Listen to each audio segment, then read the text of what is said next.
You are Locked On Jazz, your daily podcast on the Utah Jazz. Part of the Locked On Podcast Network, your team every day. It is Locked On Jazz for the 5th of October. Can we take anything from preseason game number 2? Maybe not. Some players did shine. What does it mean for roster rotation and composition? Plus, what Klay Thompson said should scare Jazz fans. We'll look at all that, plus take your questions on a Facebook Live edition of Locked On Jazz. Pow! How are you? I'm David Locke, radio voice of the Utah Jazz, Jazz NBA insider. Glad to be with you. Thanks very much for tuning in and joining the program, both on the podcast version and the live version on Facebook Live, as we do Thursday Facebook Live edition of the show. We'll touch on a bunch of things. One note for you, both WeAreUtahJazz.com, which is going away at some point. That's kind of the concept here, and we'll integrate it. And LockedOnJazz.net have Empty the Noggin for you. The new podcast, Utah Jazz Radio, has Quinn Snyder's coach's show as well as full play-by-play of the game the other day. I'm not sure you need that. That wasn't a good one, so I'm not sure you need the full play-by-play, or do you need to hear me mispronouncing Israeli names the whole time? Up to you, but probably something that you don't have to hear. So thank you very much for tuning in. Today's show, not sponsored. Just me and you chilling, I think. Hope I'm not forgetting a sponsor today. So feel free, if you'd like to advertise on the program, this is, for the time being, we have some open inventory, and we'd love to have you aboard. So feel free to give me a email at dlock09@gmail.com. I've got some things coming up, so I'm not sure how much inventory we have, but that's good. We'd like to have you aboard. So dlock09@gmail.com. All right, let's jump on a bunch of items for you on the show today and then get to your questions. First off, I just can't take a lot from that one. There are some teams, there's some guys who played well. I think that's important. And the Jazz shot the three well, and that's probably important. But that team was terrible. The Sydney Kings were actually a much better challenge in the sense I thought the Sydney Kings at least ran some stuff and put the Jazz in positions where they had to do some things. Gobert had to go out on the floor and guard Perry Ellis. They ran some things. The Jazz blew up everything this team was doing, and at such a rate that I didn't think it was much of a challenge, and I'm not sure that when Quinn goes back and looks at the film, he's going to get a huge amount from it. One of the major things the Jazz really wanted to work on was communication on dribble handoffs. Dribble handoffs are a very difficult play to guard.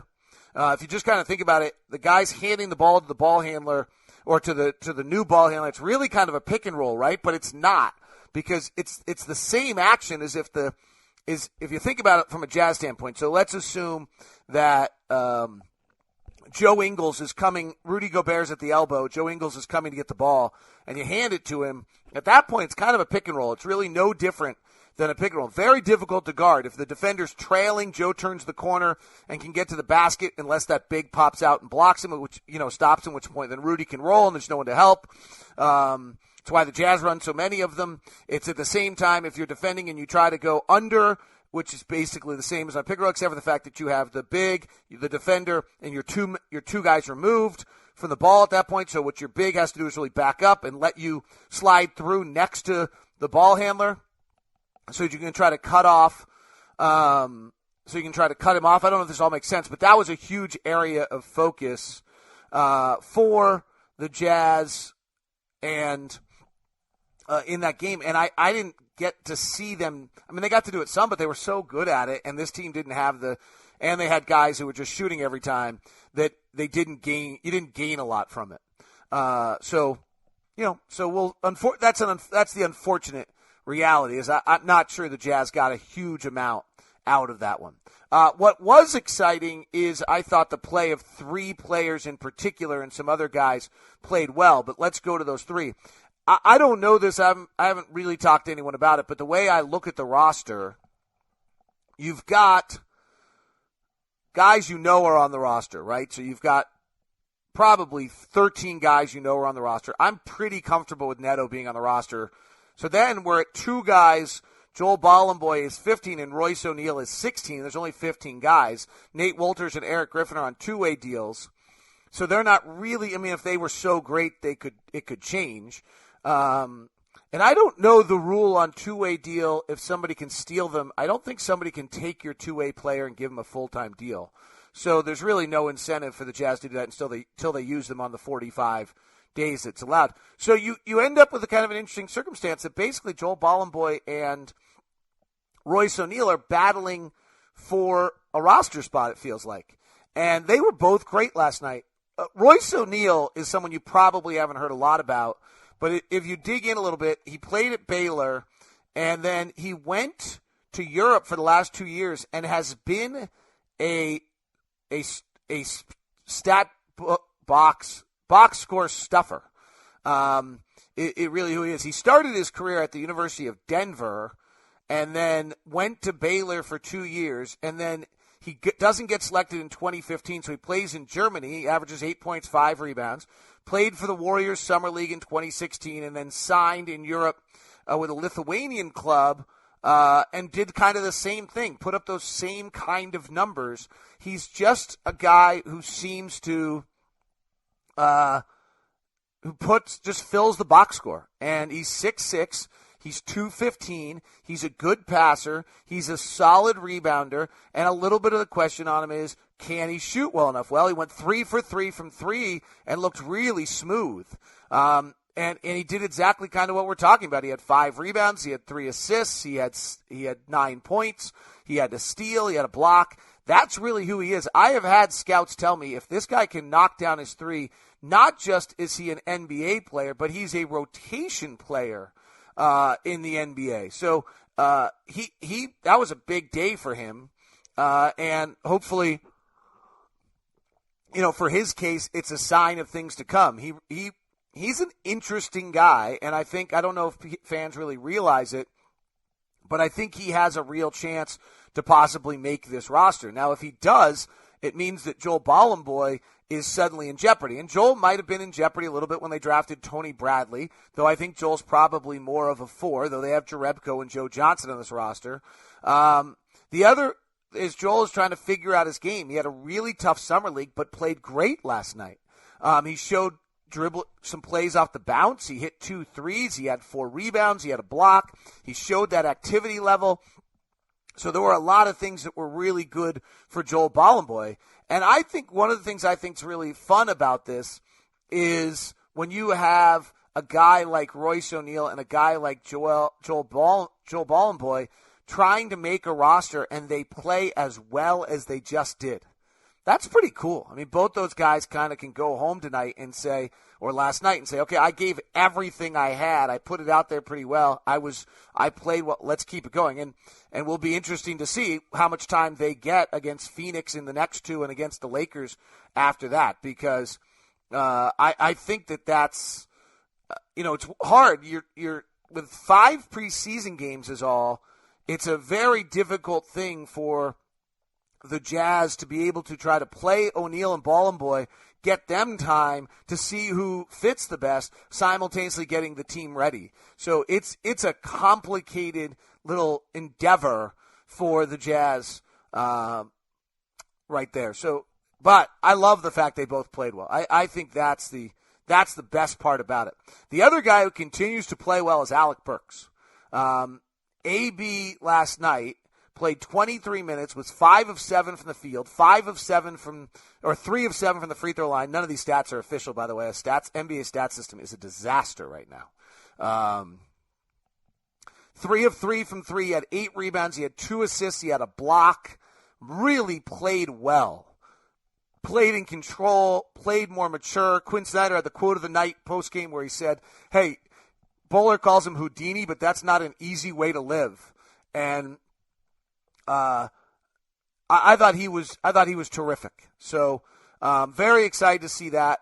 The other one I would point out was cool last night was the passing. Exum has 6 assists. Walters has 3 assists. Burks has 2. O'Neal has 3. Rubio has 5. Ingles has 4. Cephalosha has 3. The passing by the Jazz was terrific last night. 31 assists on their 42 field goals against an inferior team. So, again, I don't want to take a lot out of it, but I thought those were the 3 takeaways. The roster spot battle was great. Both teams played super. Alec Burks continues to play well, and I don't know where his rotation minutes come from. And but he's establishing himself as a guy who's healthy, playing well, and is a great option to have out on the floor. He's gonna push Wixom, who's playing super. Dante dominated for a little while this game last night, and Donovan Mitchell didn't play. So really, I think there's some chance we may see some small lineups by the Jazz, which is a little different than the way they've been built. But the players are forcing it, where AB, Wixom, and Rubio could all be on the floor at the same time, or really AB sliding to a 3 for some of it could be Wixom sliding to 3 or whomever, or Rodney sliding to the 3. But there's some chances there where I think that maybe AB is going to work his way into the rotation in that manner. The other one rotation-wise we're seeing that I think is interesting is, so Favors is playing, and I don't know if we have play-by-play to get into this, but we'll have to keep an eye on this. Favors is playing up to about the 6-minute mark. And then Jerebko last night came in for him. Joe Johnson comes in for him. Favors re-enters the game then at about the 2-minute mark. So he sits for 4 minutes as the center. And then Rudy re-enters the game after playing 10 minutes in the first quarter, probably around the 7-minute mark, so that he is playing, so he ends up playing in a regular NBA game 10 plus 34 minutes. So Rudy would re-enter right about that point, and Favors then comes out.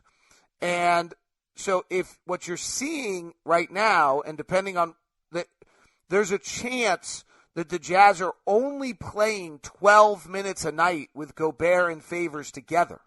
Now, we'll see whether Derek could sit there, because if Derek, when Rudy, if you do the math here, Derek plays 6 minutes, he sits, he comes back in and plays then 7 minutes as the center. So he's playing 13 minutes at that point. He probably could play up to 30 if he's healthy, but 26 is not a bad number for him. So he has about 4 more minutes he could play, and he could re-enter the game for 2 more minutes in each half. But let's say he does that and he gets up to 30 minutes a night. He would play. Sorry, this is going somewhere. It may not seem like it right now. So if he's playing 30 minutes a night, it looks to me as though he's playing about 16 of them with Gobert and 14 without. If he's playing 16 with Gobert, then that means the Jazz have 32 minutes a night in which they're playing a stretch 4. Jerebko and Joe Johnson split those 32 minutes. It's not going to be all Joe Johnson at 32 minutes. It's probably going to be about 22 minutes of Joe Johnson and 10 minutes of Jerebko or something of that sort, and maybe even stretching that a little bit more if it gets up to 36 minutes. So that's, I think, one of the rotation things that Jerebko and I saw somebody say I don't think Jerebko's going to make the rotation. Jerebko's going to make the rotation. He and Joe Johnson are going to split those stretch 4 minutes. If you followed me there. All right, let me see if I can put that in a nice little capsule for you. Maybe I'll write it up on LockedOnJazz.net. 48 minutes of center minutes are going to be divided between Gobert and Favors. Assuming Gobert probably plays 34 of them, Favors is playing somewhere in the range of 14 minutes as the backup center. Favors is probably playing another 14 minutes as the power forward. Put him at 28 minutes a night. Seems like a best way to keep him healthy. Probably Derek might get a bit more, but just call it that. That leaves, for the Jazz, 34 minutes of power forward minutes that need to be covered. Joe Johnson's not playing 34 minutes a night. Johnson will play 22. Jerebko will play 12 or so of those minutes. So those are your stretch 4 units. Did that make sense that time? That 5 minutes I just wasted of your time, I could have done just right there like that. My bad. All right. One news note, Klay Thompson's story is that Klay Thompson is saying that he might take a discount with the Warriors because of the fact that he gets such a big TV or shoe contract. Yeah, that's our worst nightmare. And that's unfortunately what's happening in a lot of these major markets is Durant and other guys are getting so much money for their shoe companies, and the shoe companies making more money by them being in a major market, that the player takes a discount, but they actually get more from their shoe company by being in a major market. Does that make sense? It's not great. By the way, I'm on my Facebook page for this show, and it says people also like, and Facebook is wrong. This is Russian interference. People also like Jazz Nation. That's true. Good little jazz community with a lot of people there. Good shout out to them. The Ringer. That's probably true. And Gordon Hayward. That's not true. People do not like that anymore. I promise you that. That is Russian fake news interference on my Facebook. Okay. Let's get to your questions today on the program. Tyler Kenny says, thanks for putting up the play. Keep putting up the play-by-play. It's good. Oh, good, Tyler. I'm glad you like it. It would be cool if you could get all of yours and Bowlers and Thurls and Dennis radio interviews up on the radio podcast, too. I think people would like that. That's what 1280 The Zone has for you, and it's up to that. They have those interviews. It's there. You can do it at their website. I don't know why they don't podcast it, honestly. I'm not in control of that, but that's available for you. So go to 1280 The Zone. And do that, and we'll see. The new radio podcast, Utah Jazz Radio Podcast, on iTunes as well. It should be soon. Keep an eye out for it, and subscribe. Once I get the link, I'll certainly send it. Can you introduce me to Joe Ingles, Matt Moon? We're going to have to do this. I'm going to have to find some way to do this. Is it possible for Burks to get some of Cephalosha's minutes so he can actually play? I'm not sure he'd be at the 3, but maybe he can run some 3 or 4 wing lineups with Burks in them. Tyler, I think you're going to see this hodgepodge of things, and it's going to be a lot of what you can defend, not what you can do offensively. You know, can Alec Burks defend a prime? We're thinking about it all offensively, but can Alec Burks defend primary wing scorers who run off a lot of picks? It's not always been his strength. And so he would have to be able to do that to get those minutes. You know, you're taking Ingles or Cephalosha, 2 of our best defenders, off the floor. But if he continues to knock down the 3 and he defends and he doesn't make bad mistakes. I mean, AB used to make one or two fatal turnovers a night where he'd turn the ball over above the free throw line. That's an automatic 2 points the other way. And those were just, I can't even tell you what death that is. He looks so much different, though. So much more under control, so much more mature, so much more interesting when you talk to him about it as well. Kind of a self-understanding of where he is. Very excited for AB. What are the things we should look at during the first 10 games of the season from Wixom, Rubio, Burks? Thoughts? And the first 10 are interesting, right? Because we open with 4 against the kind of other Western Conference teams that everyone projects ahead of us. One of which I think they're right, Oklahoma City, and the others I'm not sure yet.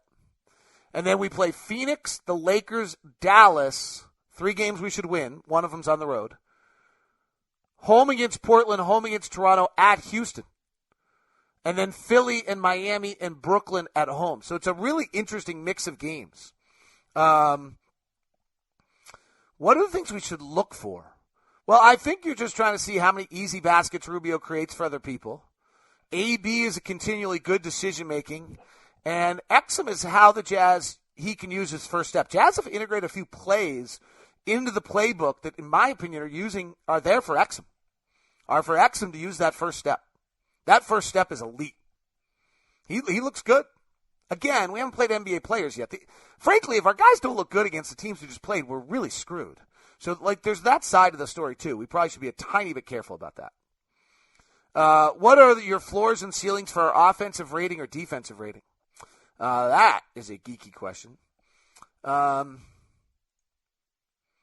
if we just kind of go off last year, Jazz were top 3 in the league defensively. I think there's a chance we could be the number 1 defensive team in the league. The Warriors, it would be hard to usurp the Warriors in that regard. But if you're asking what the ceiling is, my son, who's a ski racer, his coaches kind of have him set their primary goals and then their reach goals. And so I think our reach goal would be to be the number one defensive team in the league. I think that's a stretch. What I would look at more importantly is last year there was a real drop. There was a tier defensively where teams were. So the Spurs were at 100.9. The Warriors were at 101.1. We then went all the way to 102.7. Our reach goal would be to be up in that 101 area. Can we make a whole point stride defensively to go and be in that top tier? Frankly, we were third, but nowhere close to number 2. Then the Jazz, the Hawks, and the Heat, which is, by the way, why I think everyone's picking the under on the Hawks is a mistake. I think they're going to be great defensively, even though they can't score, and they're going to win more games than people think. The next tier was kind of the Jazz, the Hawks, the Heat, and then it drops a little bit after that. And I think the Jazz at 102.7 last year was their defensive rating. You'd like to be under 102. So that's where you are. Then if you go to the middle of the pack, the offense was so much better last year. The middle of the pack was about 106.3 was what, and that's where, if the Jazz could have their offense be 106 and their defense is 102, well, you're now at a 4 differential. Last year, that's the 7th best team in the NBA. That's where the Clippers and Jazz. So that's a stretch probably. But if you can get the defensive rating at a 102, it's elite. Even 103, and the offensive rating is a 106, you're one of the 7 best teams in the league. Can we be average offensively? I think that's a stretch. You just don't want to fall off the map, right? So you kind of get into that 103, 104, 105 range where you're average. But again, if we're 105 and the defense can get down to 102, you're at 3.0. 3.0 last year was the Cavaliers in the regular season differential. Right, the Warriors differential was 12, the Spurs differential was 8, the Rockets was 5, Raptors 5, ours was 4.7, Clippers was 4.5, Celtics 3.1, Cavaliers 2.6. Those are the 8 best teams in the league. Can we have a differential that's bigger than 2? Can our defense be – if our defense is a 103, last year it was 102.7, okay? If our defense is just the same as it was a year ago, and we want to have a differential above 2, all we have to do is have an offense of 104.7. That would be the same as the Grizzlies and the Knicks last year, which would be 1, 2, 3, 4, 5, 6, 7, 8, 9, 10, 11, 12. Be 30 minus 12, 18th in the league. Can we do that? Can we be if we were 20th in the league offensively, we would be a 104.6. You don't want to if you avoid dropping under 104 and you're 102, you're like a 2 differential. Like this may make no sense to you, but if you're a Jazz fan listening to this should be really encouraging. Like there were only 8 teams in the league last year whose differential was better than 2. If the Jazz defense, which was 102.7 last year, can stay right around that, all they've got to be is a 104.7 offensively. They're one of the 9 best teams in the league. 104.7 offensively is below average. It's like 18th, 19th in the league.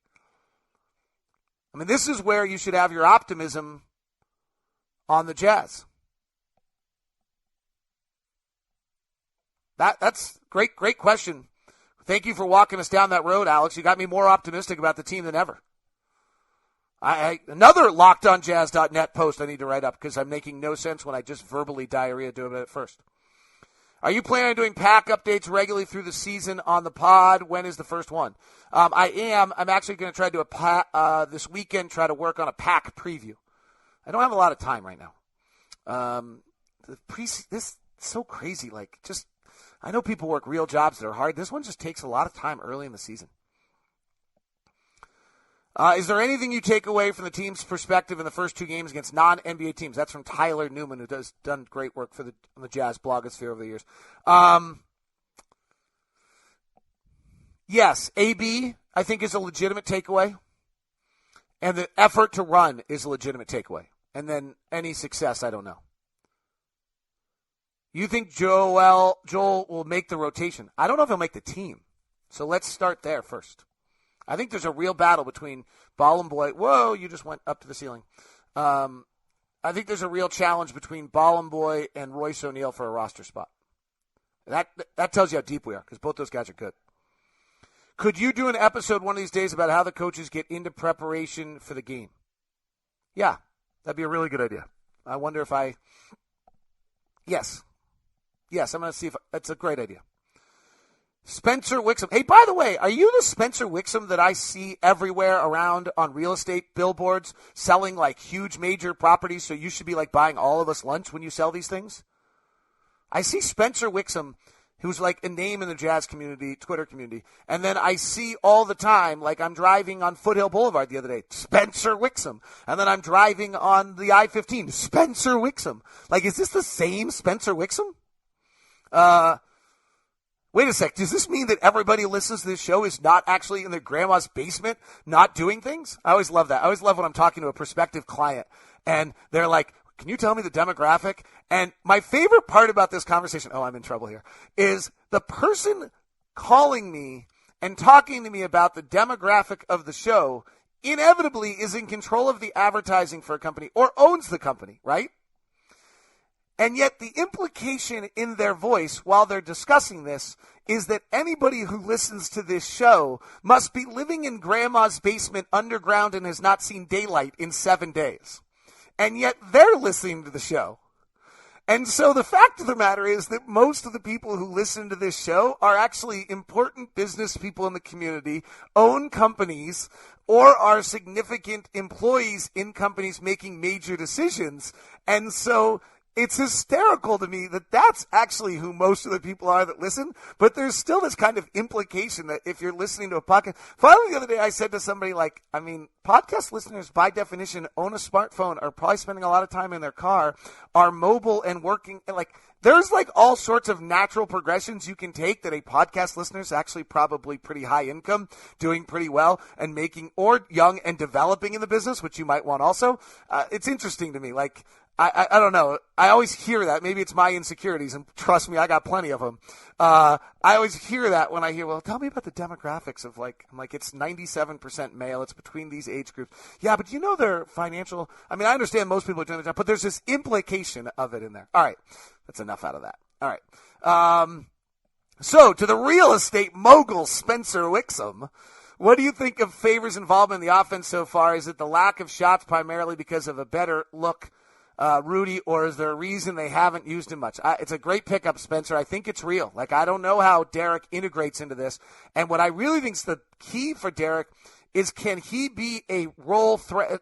Again, let's go to the Derek minute thing. If Derek's playing 30 minutes a night, I think 16 of them at the most are with Rudy, and the other 14 are where he's got to be able to put a threat on the rim the same way Rudy is, or be able to make shots. But you're right. When Rudy's on the floor right now, Derek is not particularly involved in the offense in the opening 2 games, and that is just going to be, I think, a struggle. O'Neal seems to be better, more comfortable offensively than Elijah or Johnson ever were. No, he's a much better player. Much better player than both Chris Johnson, and that hurts me because I love Chris Johnson, but much better player than Chris Johnson and much better player than Elijah Millsap. Can pass, can rebound, can defend in a different manner. Those guys had unique skills. Royce O'Neal's a well-rounded player. If he makes shots, becomes a rotation player in the NBA. Get-to-know interviews with Rudy was excellent. I felt really allowed us to get inside the mind of Rudy. Do you believe that Rudy's consistent commitment to improvement was evident throughout the pre-draft process and eventually led him to draft? He did not have a great pre-draft. He was not strong enough at the time, and so there were a bunch of times where he struggled in pre-draft when he went up against Steven Adams and some of those guys. In our workout, he went up against Gorgie Jang and killed him. And it's interesting just how the world works. Had he worked out against Steven Adams, maybe he doesn't look as good and we don't draft him. I hope you're liking those get-to-know interviews. I'm very fortunate our organization's good enough to me to give me that access. That's the first thing. The second thing is I try to do something creative, like, and different talking to them. And so that was my reading this summer, and I thought it would be fun to get their insight. And I'm already panicked about what I'm doing next summer. I have no idea. But I hope you've liked those. I think they've been They're definitely different. No one else is getting them, and no other broadcaster in the league is doing them. No other broadcaster in the league may be getting the access I'm getting either. So I don't want to act like I'm doing something special. It's really more the organization's openness to you and allowing you to get the opportunity, which is really, really cool. Let's go to how do you feel about Rubio's offense so far? I can't evaluate it in this setting. Let's play a real team, and I don't even know if we're really doing that. Let's decide when we play Minnesota the second time. Let's make our first assumptions in the middle of November.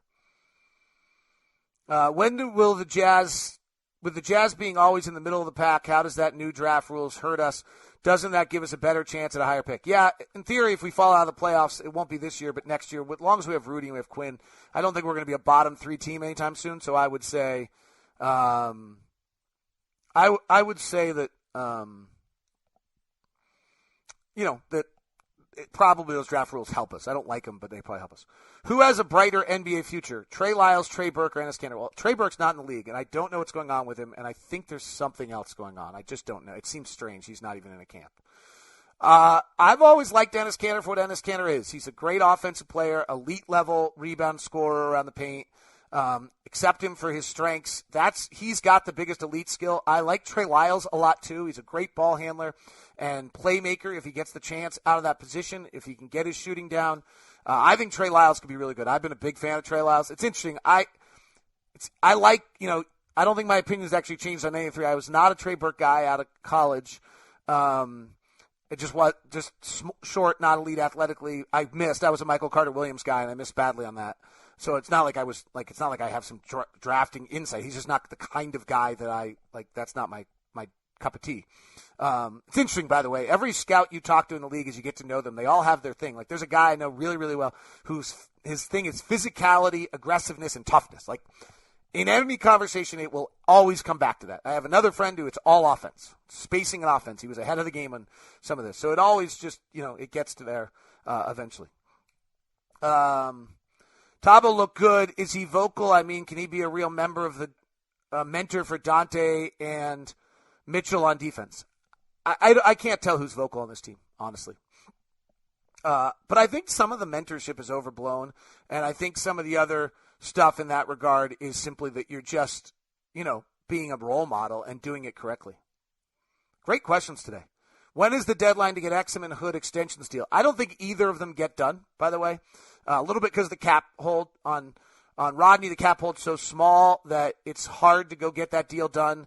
And on Exum, the cap hold is big enough that unless he's willing to sign under the cap hold, which is a possibility, but I doubt it because they probably want to see what he can do this year. His value is so low right now. You probably want to make sure if you're Dante's representative, you let him play and show flashes and then see if somebody wants to, do the Brooklyn Nets want to go in the offseason, give Dante a huge deal to show that he's their future piece and put us in a real bind. Like that's a real possibility. Now they have D'Angelo Russell, so probably not. Rodney's the one whose offseason is going to be hard. There's 5 other players who play similar positions to him, and I don't know what I would do if I was Rodney. One, the Jazz go sign him, they lose cap space, which is an issue to the Jazz. 2, if the market doesn't seem to be robust, the Jazz don't have a great deal of incentive of doing anything other than matching him in the offseason. And Rodney, Kentavious Caldwell-Pope didn't get a deal, so. And then he's back out on the market. Danny Green's on the market. Avery Bradley's on the market. There's another one. This Rodney's world is not lining up well for him in the free agent market. Do you think we suffer defensively because we're poor offensively? It's a great question, Jake, and I think it's going to be worth keeping an eye on. There aren't a lot of really bad offensive teams that are good defensively. Is that because they're just bad and young, or is that because of what you just said? It's a great question. Thoughts about the GM survey that came out. I didn't digest it enough, Ian, to comment on it, and I didn't get enough time before the podcast today. My apology. Maybe I'll get it to tomorrow. Hi, Spencer. All right, you're buying lunch. Me and Michael are attorneys, just saying. Okay. I don't think many people like that are into sports. I work for the city. Oh, we're getting everybody's bio. I work for the city parks department. I think most of us probably have jobs and make decent money. You think the Jazz would make a run at Andrew Wiggins this offseason if he doesn't sign a contract extension with the T-Wolves? Didn't he just sign? I thought he signed.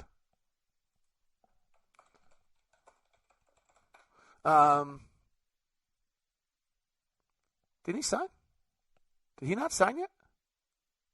I thought he signed. No, I guess he's still considering a 5-year, $148 million offer. He's going to sign. Well, I thought that deal was done. Who plays more this season, Bradley or Udo? Udo. Shannon says good morning. Now I'm happy. They seem to have Thabo pushing the ball up the floor a lot, and they're having him handle the ball in practice. Everyone's pushing. There's just an effort to push.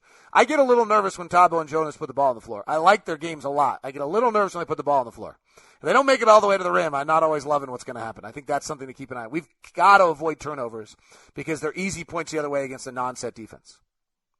I think last year against a set defense, we were the best in the league. Let me see if I can find this.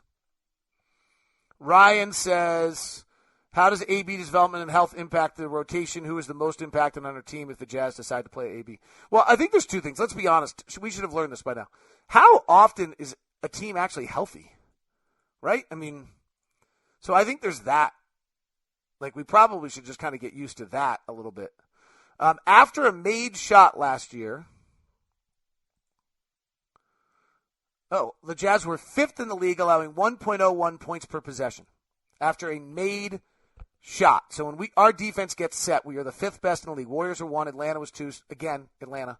San Antonio was 3, Memphis was 4, Jazz were 5.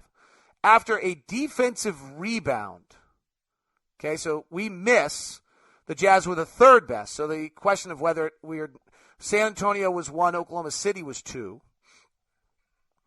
Off a turnover, this is where we slid all the way to 10th by a lot. Miami was 101. This is why Miami was so good last year, and Detroit too. It's kind of a weird outlier. 1.09 league average was 1.22, and the Jazz allowed about 1.22 points off a turnover last year. Miami was strained. This is an outlier in my opinion for Miami. It makes you probably you probably can't believe that they could do that again. But so this is where the Jazz just off turnovers last year defensively slipped considerably. We're league average. We're elite any other way. So you've got to make sure you don't commit those turnovers. All right. Brian's asking about the All-Star thing. My way I read the All-Star thing, unless I missed that there was some major change, unless they're going positionless, and I didn't really read it that well, I still think there's West and East All-Stars. So I don't think it impacts who makes the team a great deal. I could be wrong. All right. This has been Locked on Jazz 37-minute Facebook Live edition. Thanks very much for tuning in. We greatly appreciate it. Me, myself, my coffee, and my emergency. Thank you. And my nasal spray. I mean, I got it all. Have a great day. Thanks for tuning in. This is Locked on Jazz. We'll be back with you tomorrow. Thabo Sefolosha is the get-to-know interview on the Thursday show or the Friday show. And Locked on NBA will have the Western Conference preview number 1 up here in a little bit. Eastern Conference 1's already up. Thanks for tuning in. Go to LockedOnJazz.net and see if I ever get anything up today. I doubt it. Don't have time. See you. Bye.